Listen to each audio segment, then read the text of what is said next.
And hello, everyone. This is Dr. Kathy, and it is Sunday, the 11th of June. We're going to begin with our heart source and establishing the heart source, and then we're going to have our healing circle. So for the heart source, those of you who are very familiar with the heart source, you know you can simply declare heart source, and it automatically is set for you, but it's always fun to go through step by step. So for those of you who do not know the heart source, bring your attention to the front of your heart chakra. Then go deep within. And the way I do that is I imagine myself small, I'm, for those on the phone, about 2 inches high. And then I'm right there at my heart source. And as I inhale, I walk in the heart chakra, that is. And now see yourself go around to the back of the heart chakra and walk in there. And this is a longer walk. That's in quotes, a longer walk as you go deeper and deeper into the back of your heart chakra. It is like a hallway or a tunnel, and then you will open up, you will step into this expansive place, and that is your sacred space. A wonderful, wonderful place for you to be. And now in the front, go into the front of your third eye. And now walk around to the back and go into the back of your third eye. Notice how your body feels, your energy feels.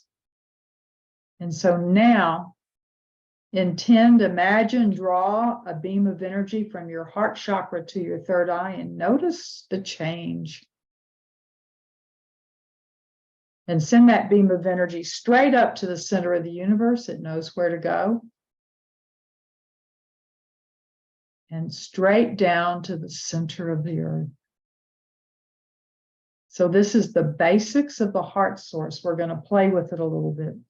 The first thing we're going to do is we're going to ask the heart source to extend, make it all around us to either the 7th layer of our aura, or when you hold your hands out, your arms out horizontally to the tips of your fingers, whichever is the largest. There we go. And this is like a merkaba, something you can travel in, and it's also protective. And then let us put around us in the back of the front, in the back of the front. Don't you love that, of the third eye? So deep within the third eye in the front is the violet flame. We learned that in the book Hidden Structures. And just say, violet flame, activate all around the 7th layer of my aura. There we go. Usually I start with this next one first, but we're going to start with the last, which is chakra spin. Spin as fast as is safe for me. Breathe in, inhale, and breathe in energy from above and below. Bring it into your heart, and then it will just spread out everywhere into all of the chakras, including your minor ones. And breathe out all congestion. And as the congestion leaves your chakras, front and back, as they leave your chakras, one of the things that happens is that each layer of the aura will do some clearing of that energy that was caught within the chakra itself. And it'll go totally out. And as it leaves the 7th layer, it goes through the violet flame, and it is totally transmuted. So whenever we're intentionally breathing out energy that we no longer need, it is not polluting the earth. It is being cleansed. There you go. And that is the heart source. And if you will do that as often as you can, Amma would like us to learn how to do that 24/7. 24/7, to live within our heart source, even when we are unaware. Kind of like, we kind of know how to breathe ever since we got out of the womb. We don't even have to think about it. Sometimes we just breathe. Sometimes we're holding our breath some, and we have to remind ourselves to breathe deeply. But just like that, we want to be in the heart source, because this keeps us centered, it keeps us grounded, it keeps us protected. And as Amma says, it assists us in being the eye of the storm. We're there in the calmness and help to send that energy out to others, so that goes out to more and more people. And now let us bring all of us together in our healing lecture room. There is, for anyone who is listening to this at any time, whether it is live or whether it is 100 years from now, there is a floor of light below us, a canopy of light above us. There are pillars of light in each of the four corners. Just kind of get a sense of those pillars of light. I always find it interesting. We establish the floor of light and the canopy of light, and then we put the pillars in. So the canopy must be just hanging over there, right? Waiting for the pillars to support it. And now there are angels in today from many different bands of angels, from Archangel Raphael, from Archangel Michael, Uriel, Zadkiel. There we go. Many other angels that are there. There's some from another galaxy that are here joining us. There's circulating around the perimeter of our room, another protective energy that is there. And now there is a central pillar. And in that central pillar are coming many, many beings. We've been doing this, for several years now. And many of these beings, they say, oh, let's come join the Sunday ceremony. And they come and join us. And there are many people, any of the spiritual beings that you honor, that you pray to, whether I say their names or not, they are here. And they're joining us to be here. And my usual ones, I said the ones that I usually see, Yeshua and Buddha come in, and Mother Mary and Kuan Yin and White Buffalo Calf Woman. They are all here. There is Dwakul is here. Kuthumi is here. The Chohans of the Seven Rays are here. They are all here. And all of those that you call by name, they are here with us in this infinite, infinite space of the healing lecture room, and the infinite, infinite space of the central pillar. There you go. And as has happened of late, Hilarion, who is the Chohan of the fifth ray of healing, is stepping forward and say, let us now form our healing circle. And so each one of you are going to be in there in your physicality. And with your physicality, we are including your energy body, all of your energy bodies, your mental, emotional, and spiritual selves. And please go into the circle. And if you are able to look around on the outside of the circle, the ones forming the circle, your soul selves are there. All of you are there. And I am getting a strong sense that we are being joined by our monad. So other than yourself, 143 other beautiful beings, many of whom are incarnated with you and help support you in your journey as you support others within their journey.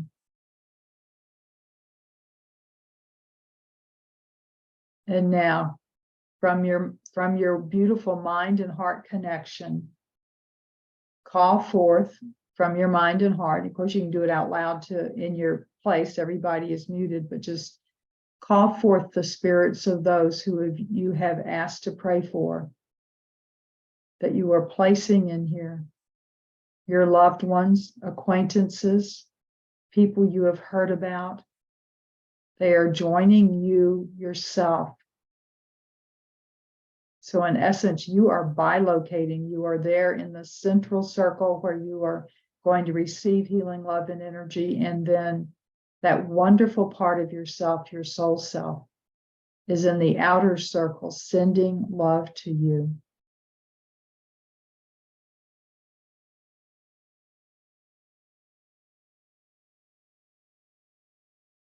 And Amma and Abba, we give you thanks for this opportunity to be with you.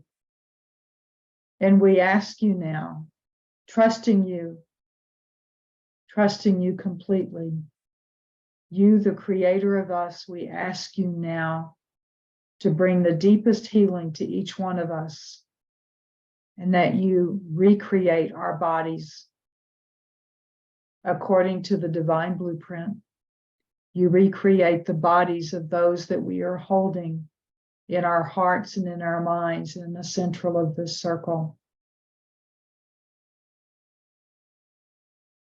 And Amma and Abba, I'm going to mention those people with different, I won't mention the people by name, but the diseases or the disabilities, different abilities that I am getting coming in. And the first thing is the eyes.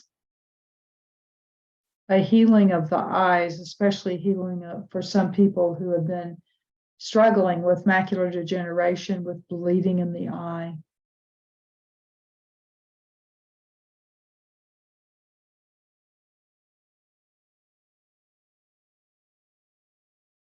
And that energy to bring healing to the eyes is coming to each one of us. Just allow that energy to come in. And I'm getting a belief to put in there. So healing team, please use the belief plug-in to bring this belief totally and completely within us. And this belief is,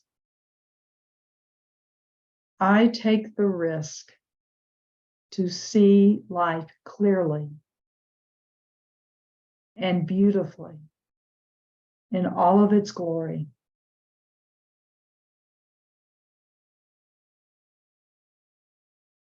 There you go.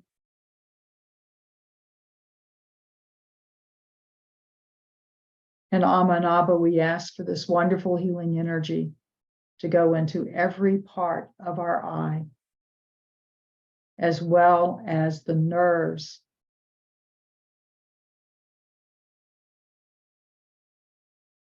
and as well as the ligaments and the muscles and the little structure that holds the lenses.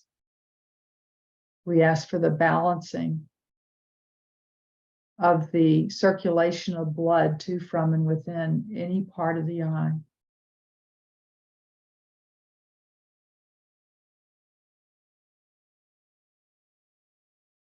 And now we're moving to the brain. And one person I forgot to put into the healing circle has had a concussion, and we're asking for clarity of the brain there. We're asking for clarity in the brain of all of those who have been diagnosed with any form of dementia, anything that has clouded the brain. And what I'm getting here is, we ask healing teams and we ask Amma and Abba to clear the brain of any congestion of toxins.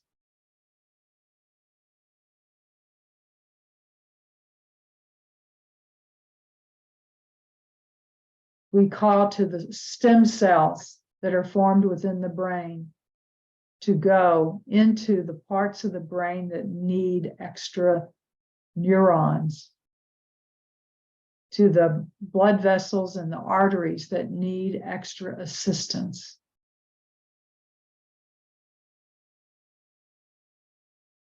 We ask for the neurotransmitters and other chemicals within the brain, which govern things such as schizophrenia, bipolar, depression, anxiety. We ask for those to be aligned according to the divine blueprint of which the Creator used to create each one of us.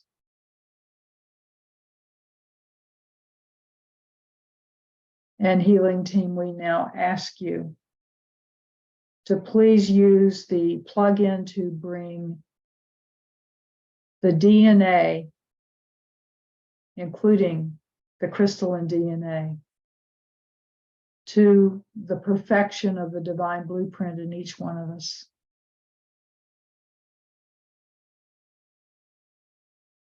And I'm getting a message. Yesterday, Barb's my housemate, she and I watched a movie called The Girl Who Believes in Miracles. And it's a precious movie, and she heard her pastor say in church, and it's one of my favorite sayings, that if you have the faith of a grain of mustard seed, that you can move a mountain from here to there and any other kinds of wonders. And she decided to believe that she could pray for healing and that God would heal through her. And the belief is, I know that God works through me in healing of myself and others. I'm going to add another belief onto that, again with the belief plug-in.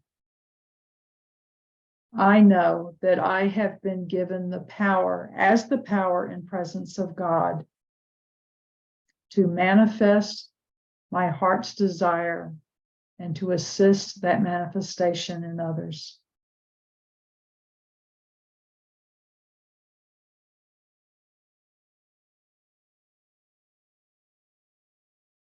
And now we are moving to the ears, to open the nerves in the ears,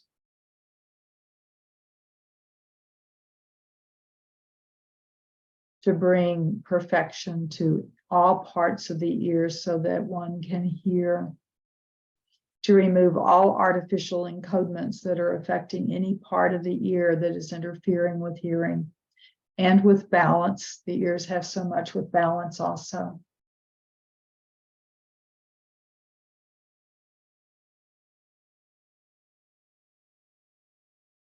And now Amma and Abba, all those that we have mentioned by name, all those that we have in our minds and our hearts who are struggling from the effects of abnormal cell division. We ask now for those cells to remember how they are to divide, and that everyone here, everyone that they are thinking about, that those cells divide as according to the divine blueprint, that abnormal cell growth cease, that the cells which are damaged, that they gently let go, give up their energy, and that the new ones replace them. For any genetic disorder in this, we also call upon the plug-in to repair the DNA.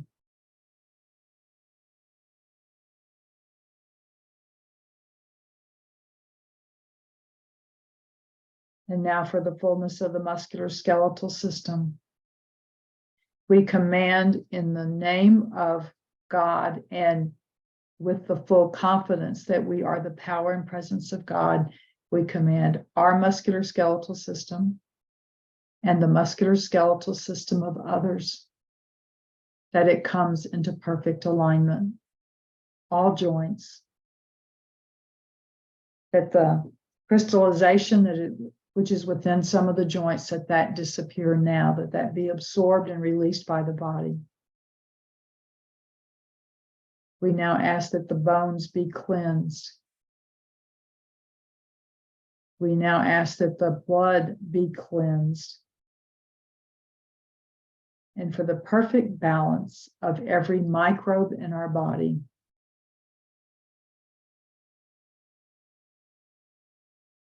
And for the microbes that we do not need, we send you to the light.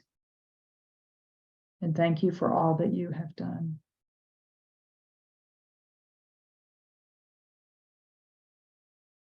Now, if there's anything that I have not mentioned, go ahead and offer that now. it just came to me, a healing of grief. My dear friend Patty, it is the birthday of her daughter who left in October. And I know she is hurting very much. And those who are widows and widowers, and those whose siblings have left or are leaving, and those whose parents also, and dear friends. We ask you, Amma and Abba, to remind us continually of the wonderful memories that we have had, and to remember the joy that they are now experiencing in being with you.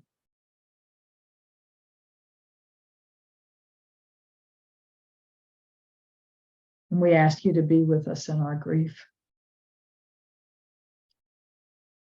And now, just bring to mind anything else, anyone else.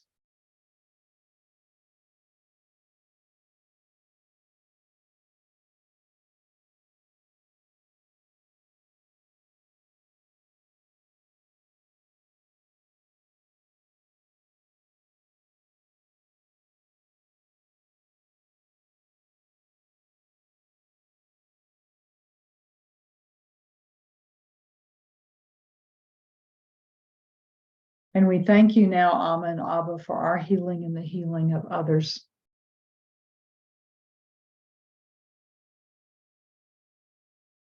And so it is.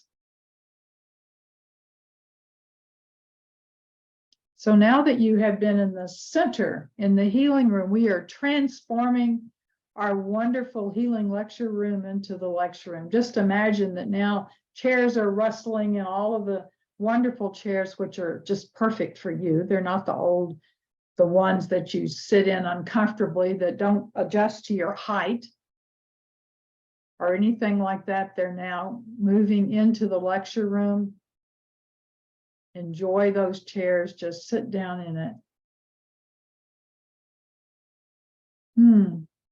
Something's going to happen that I wasn't anticipating. I wasn't sure what Amma would share with us today. And she sometimes tells me, and she sometimes doesn't. I thought we were going one way and we're going another. Amma's going to talk about Ascension. And so many people ask continually, what do I need to do for Ascension? So she is actually, and she's talked about this before, and she's going to go on this now and talk about it. So you and your chairs now. Sit there.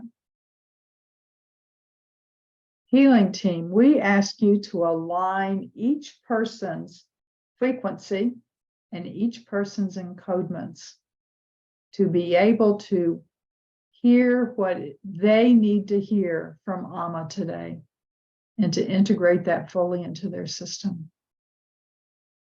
And if you'd each send a beam of energy from your heart to the central pillar, then we're all connected. And I love your energy, and I would appreciate it if you would also send me a beam of energy into my heart. And the next one you hear will be Amma the Divine Mother.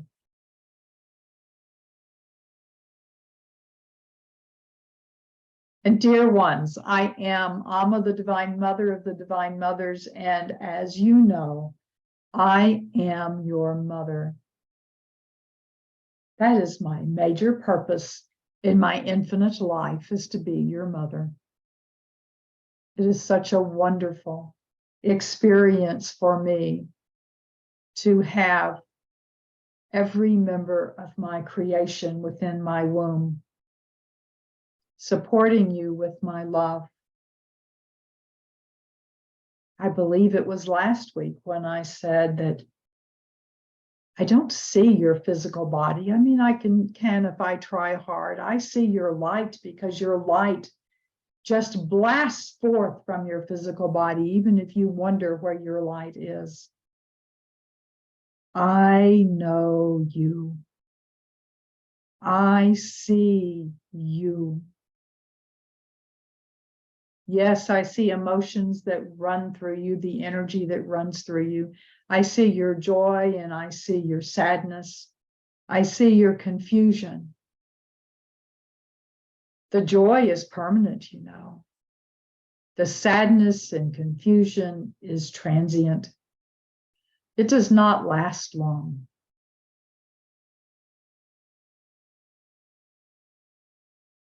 It does not last long.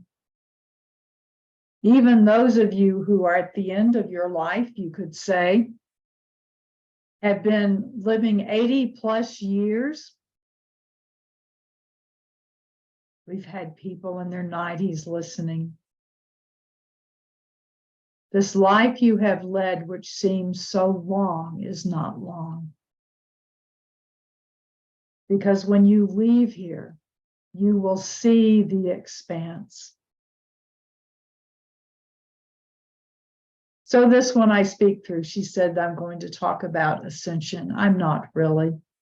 Don't be disappointed. I'm going to talk about spiritual growth.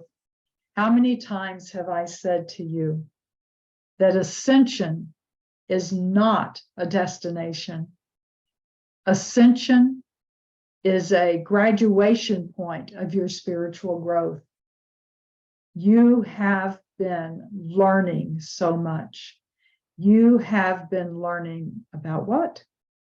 You know, don't you? You have been learning how you are love incarnate, how you are the power and presence of God. And you have been learning how to do that. You have been learning how to do that by loving yourself. And you have been learning how to do that by loving others. And those two things, loving yourself and loving others, can be difficult ones for the human, can it not? You have read stories of people that have walked upon this planet and done amazing things. Most of you here were raised in the Christian tradition or knew of that. And so you are familiar with Yeshua. Maybe you're not familiar with everything he has done because no one is. But he walked upon this earth to give an example of what it is like to live your truth. What it is like to live your truth. If you read the few books that are about him, what they call the Gospels, you discover there's not much in there. There really isn't. There are a few things that are there. But pay attention to his struggles because they are comparable to your struggles. His struggle to accept that last part of his life in which he knew that his life would end. It did not end because Abba said that he had to die for you to live. That is not quite true. He came here to live so that you could have an example of what it is to live in your truth, of what it is to struggle in your truth. As you know, he and the Buddha are great friends. This one talks about when they come walking in together. They are brothers. They are sisters. They are aunts. They are uncles. All of you are brothers and sisters, except you have no gender when you leave here. You do feel like you have that gender of the one that you lived in this life. All of you will have a female or a male experience. And later, as you go on, after you have left your bodies, you will take on the form, if you wish, of any lifetime that you wish. Any lifetime that you wish. So ascension. If you read Yeshua's story, he went through an ascension, did he not? It is written there in the Christian scriptures. Notice that his ascension did not occur at his death. His ascension did not even occur at his resurrection. His ascension occurred after that. They say 40 days, but that's symbolic, the 40 days, just like wandering in the desert for 40 years was symbolic.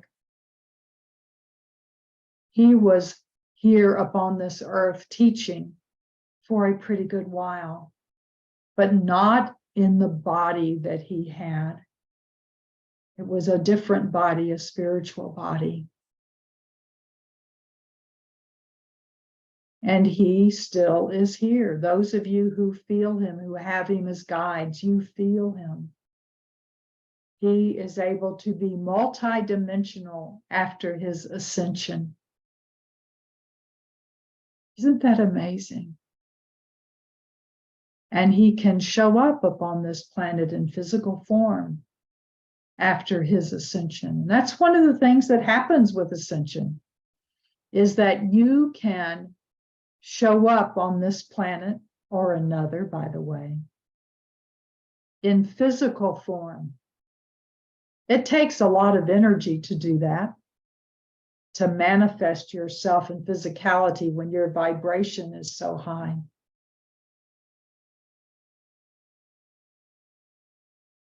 Yeshua, Buddha, many others, many others, they struggled in their life to be who they were.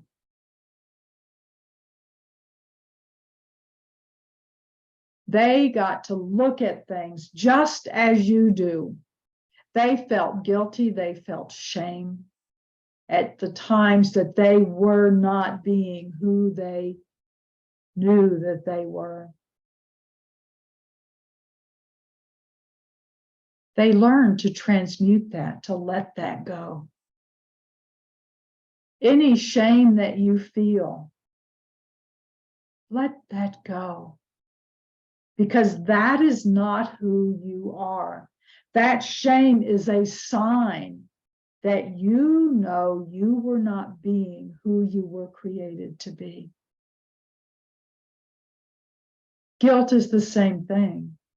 The difference, however, is that shame you take within yourself and you believe that that is true, that you are not who it is you truly are, whereas guilt lets you know that you did something that you are not, lets you know you did something that you are not, which is not love, correct? But you don't take it in as it being a part of you. Every person, every ascended being, everyone who you have heard about and walked with has struggled with the same things that you do. They have struggled with being thieves. They have struggled with being bullies. They have struggled with not wanting to accept their spiritual path because they don't know what is going to happen. Everyone has struggled with that. They have struggled with betrayal, betrayal by others and betrayal of themselves to themselves and of themselves to others. Every fault that you can find in yourself, everything that you think of as they call a sin, which is really just that you weren't who you were, who you knew that you were at that time, they struggled with that. Think about that for a moment. That the ones that you see as perfect, whether it is Yeshua or Mother Mary or Mary of Magdala or Kuan Yin, each one came down here with a plan, their life plan. And they had to walk that path. They came to those choices that they had an opportunity to make. Do I stand up for the person who is being bullied now? Or do I slink away and just let it happen? Do I stand up and say, this is what I believe? Or do I hide away because I do not want to be persecuted in any way, shape, or form? Do I run away from my truth because I am in fear that I will be all alone? Or do I stand up and perhaps am alone? Do I hide who I am so that I will not be physically harmed or killed? Or do I proclaim myself throughout the world by showing my light? Every spiritual being who has walked upon this earth first, every ascended being has gone through what you have gone through.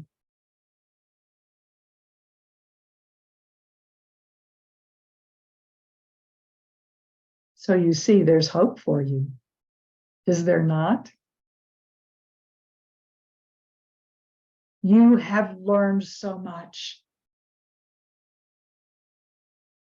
You may be thinking right now of the times that you did not live as you were to live. I don't want you to think of those times right now. I don't want you to think of those things you call your failures right now. From your heart source, from your heart and your heart source, recall the times that you did stand up for love. Recall the times that you stood there in front of everyone and you proclaimed the truth no matter what it is. That you proclaimed the truth no matter what your fears were of what would happen to you. Think about that now. You all have had at least one of those times, and I am laughing because that is a joke. You have had many of those times. You have had many times in which you had to make a choice of which road to take. And when you took that road that was, you might call the wrong one, and you realized it, and you found a shortcut to the right road, or maybe it wasn't a shortcut, maybe you needed a machete to go through all of the brambles and everything to make it through, to be who you are. That is part of being the power and the presence of God. It was part of Yeshua's path to be there in that garden and to weep and plead that he did not have to stay in his truth, which he knew would lead to persecution and a painful death, with almost all of his friends gone. He struggled with that. He struggled with whether he should run away or not. And he continued. And he saw those he loved drop away one by one, when there were basically just a very few left there as he died. Every one of those beings that were there the ones in their humanness who fell away. And then you read stories about how then they came back. They found that new path. You are like them. You are like Yeshua, and you are like Peter. You are like Buddha, who lived a life, grew up in a life of wealth, and followed the burning need within him to go out of the palace walls and see what was there, even though his family did everything they could to keep him from doing that. And it changed him. Do not think by just hearing that story of when Siddhartha became the Buddha that it was easy. It was not. He went against his family who said, that is not who you are. And he said, yes, this is who I am. And I have to find those who are poor. Not everybody lives as we live in this palace. There are people who are starving. There are people who sleep on the floor. There are people who are sick, and no one are there to help them. You prayed for in the healing circle that as your eyes are healed, that you open your eyes to what is really around you. Open your eyes to yourself. Accept that you are no different than the Buddha or Yeshua. You are simply not quite there yet to the choices that they made. All of those that are considered great saints or masters, they struggled with that.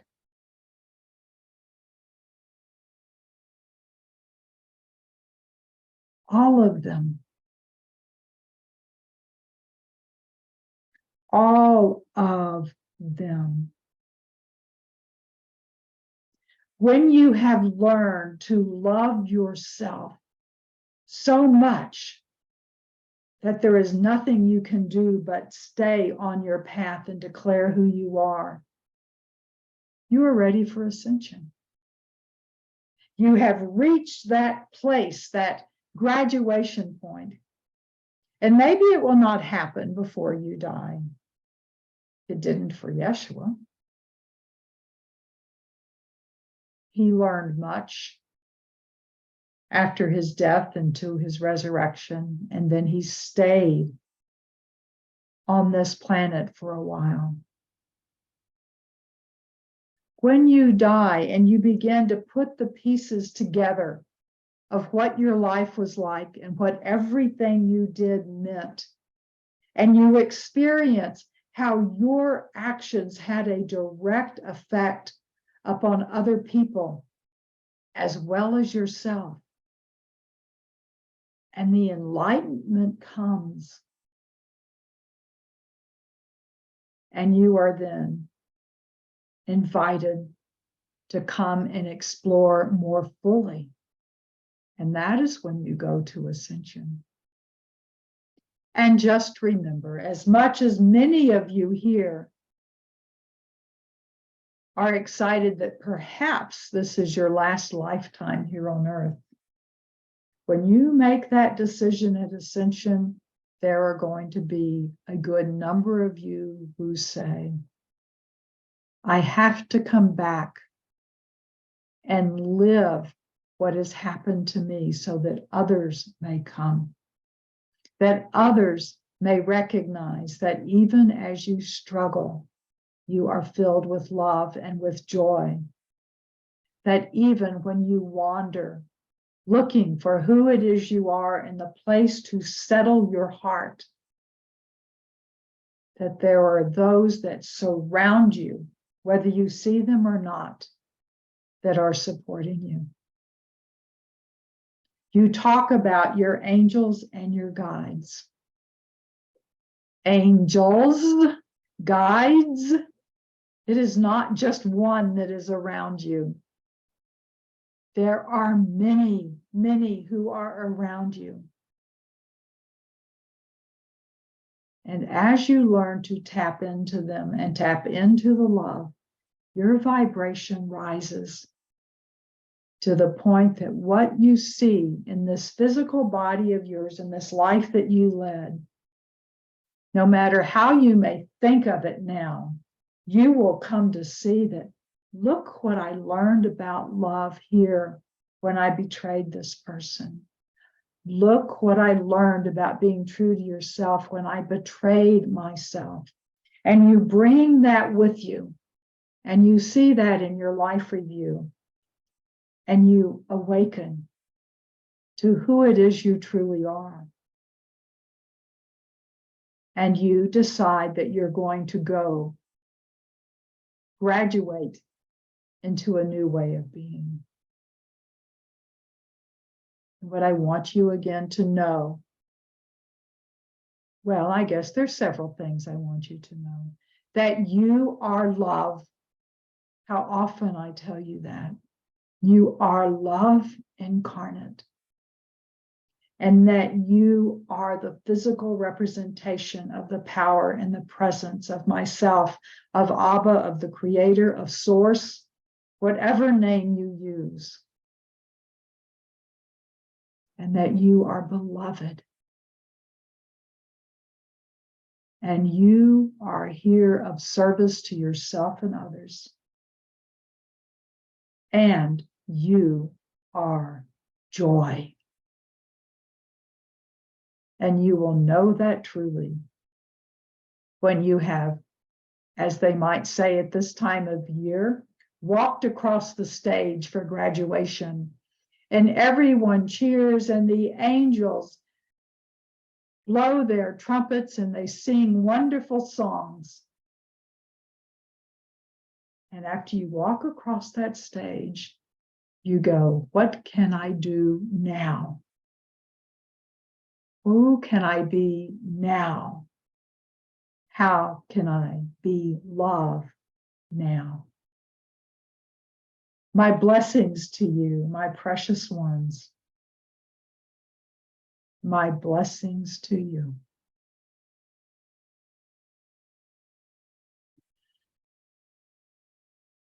Well, this is Kathy. That was interesting, wasn't it? I hope you felt uplifted. I hope it felt good to know that you are not any different than any of the great masters, that you are living lives that they have lived, just in different stories.